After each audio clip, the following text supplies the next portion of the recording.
अभी हम बुढ़ा हो गया सर, तो काम करने का हमारा काबिल नहीं है।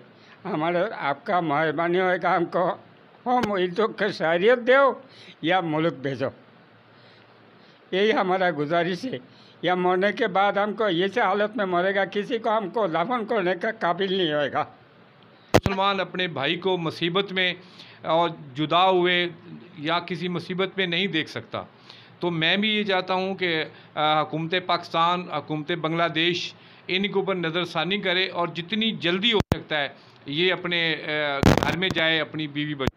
आपका मेहरबानी का वज़ीर आज़म इमरान खान साहब मेहरबानी करके हमको वतन में बांग्लादेश में मेरा बीवी बच्चा को देखने के लिए हम परेशान है। आपका मेहरबानी होएगा हमको भेजने के लिए इजाज़त देना, यही हमारा आरोज़ है, यही हमारा गुजारिश है साहब, और कुछ नहीं चाहिए। हम सिर्फ चाहिए बांग्लादेश। हमारा 65 साल उम्र हो गया सर, बीवी बच्चा से महरूम है, भाई बहन से महरूम है। आपका पैर पकड़ रहा, हम तो आपका जूता सलाम करके बता रहे साहब, मेहरबानी करके हमको मुल्क भेजना। अच्छा, शेख हसीना वाजिद को आप क्या पैगाम देंगे? शेख हसीना वाजिद को हम यही पैगाम गए, हम मुल्क गरीब है, रोज़ी करने के लिए गया, अभी हम दरख्वास्त किए मेरे बच्चा को देखने के लिए। अपनी ज़ुबान में आप पैगाम देना हसीना वाजिद को। हमें प्रधानमंत्री शेख हसीना वाजिद को हम यही बोलते सी, मेहरबानी करी बांग्लादेश एम्बेसी रे अपने ऑर्डर दें हमारे बांग्लादेश फाटाइबार जन्य, एटाई आमार अनुरोध। আমি মরলে আমি কেউরে দেখতে পারতাম না, আমার 4 বাচ্চা আছে, 3 বাচ্চাই দুনিয়াতে চলে গেছে, এখন একটা বাচ্চা আছে। এখন আমি কোন দিন মারা যাইব, আমার এখানে মরলে আমার কেউ লাশ উঠাবে না, এগুলো আমি খুব বেমার পড়লে এক গ্লাস পানি দিবার মতো আমার নাই, কোনো আত্মীয় স্বজন আমার এখানে নাই।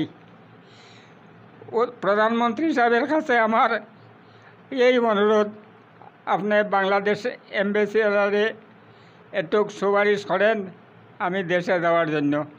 अच्छा, आपको पाकिस्तान आए हुए कितना अरसा हो गया है? इस्लामाबादी 33 बच्चर हो गए, 33 साल उम्र हो गया पाकिस्तान आने का, पाकिस्तान का। तो कितने बच्चे हैं आपके वहाँ पे? मेरा अभी एक बेटा एक बेटी है, और सब चला गया है। 2 भाई है, 2 बहन है, और कोई नहीं है। तो जब आप आए थे तो उस वक्त आपके कितने बच्चे थे? उस टाइम पे हमारा 4 बेटा था, 1 बेटी था। तो 3 बेटे आपके आने के बाद फौत हो गए? जी, 3 बेटे हमारे आने के बाद फौत हो गए। वालिदैन भी आपके फौत हो गए? वही वालिदैन भी मैं मुल्क में था उस टाइम पे फौत हो गया। नाज़रीन गिरामी, आपने इनकी आंखों में से आंसू निकलते हुए भी देखे। जैसा कि आप जानते हैं कि ये आंसू ऐसे ही नहीं निकलते।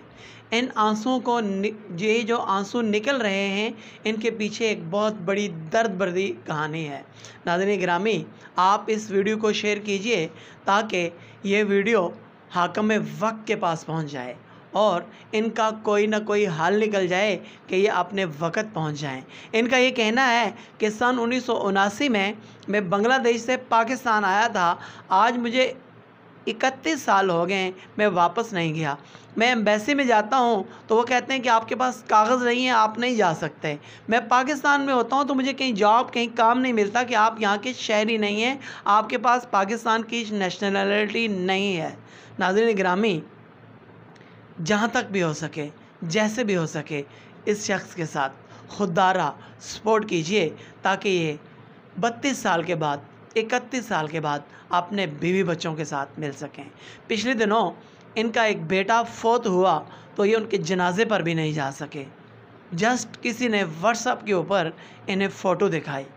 नाज़रीन गिरामी, तावन की अपील है आपसे, तावन की अपील है प्राइम मिनिस्टर ऑफ पाकिस्तान से, और तावन की अपील है पाकिस्तान के अंदर जितनी भी ऑर्गेनाइजेशन काम कर रही हैं, जैसे कि अंसार बर्नी वेलफेयर ट्रस्ट या फिर साइम बर्नी वेलफेयर ट्रस्ट या फिर इंटरनेशनल ह्यूमन राइट्स ऑर्गेनाइजेशन मौजूद हैं पाकिस्तान के एक मशहूर और मारूफ तजिया निगार। आइए हम इनके हवाले से इनसे बात करते हैं। जी, आप क्या समझते हैं? अस्सलाम वालेकुम। सबसे पहले तो मैं शुक्रगुज़ार हूँ कि इन्होंने ये हमारे भाई की फास्टा न्यूज़ ने हलब करने की कोशिश की। तो ये एक ऐसी दर्दनाक कहानी है कि हर अहले दिल और एक मुसलमान और एक इंसानियत होने के नाते इनकी हलब की जाए।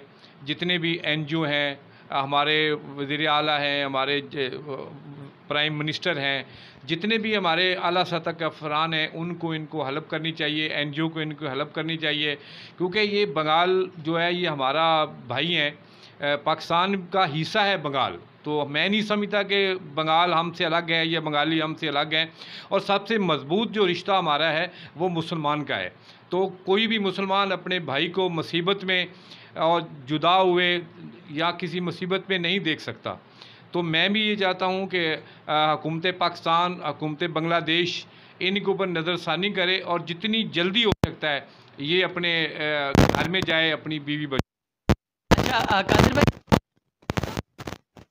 आप इमरान खान को क्या पैगाम देना चाहेंगे? इमरान खान को आप क्या पैगाम देंगे? हम मुल्क जाने के लिए सर देखिए, अच्छा, हम मुल्क जाने के लिए मांग रहे सर। मेरे औलाद को देखने के लिए मैं परेशान है सर। मेरे औलाद एक ही बेटा है, बाकी हुकूमत इमरान खान का सबका आप लोग का मेहरबानी होएगा तो हम मुल्क जाएगा, नहीं होएगा तो इधर मरेगा तो हमको क्या आप लोग दफन कर लेना। अच्छा आपके पास मोबाइल है? आपका मोबाइल नंबर क्या है? नंबर 0335 0333 390 390 76 76 58 58 जी, इनका मोबाइल नंबर भी आपने देखा, हम स्क्रीन के ऊपर भी आपको नज़र आ रहा है। कोई भी शख्स अगर किसी भी हवाले से इनकी मदद कर सकता है।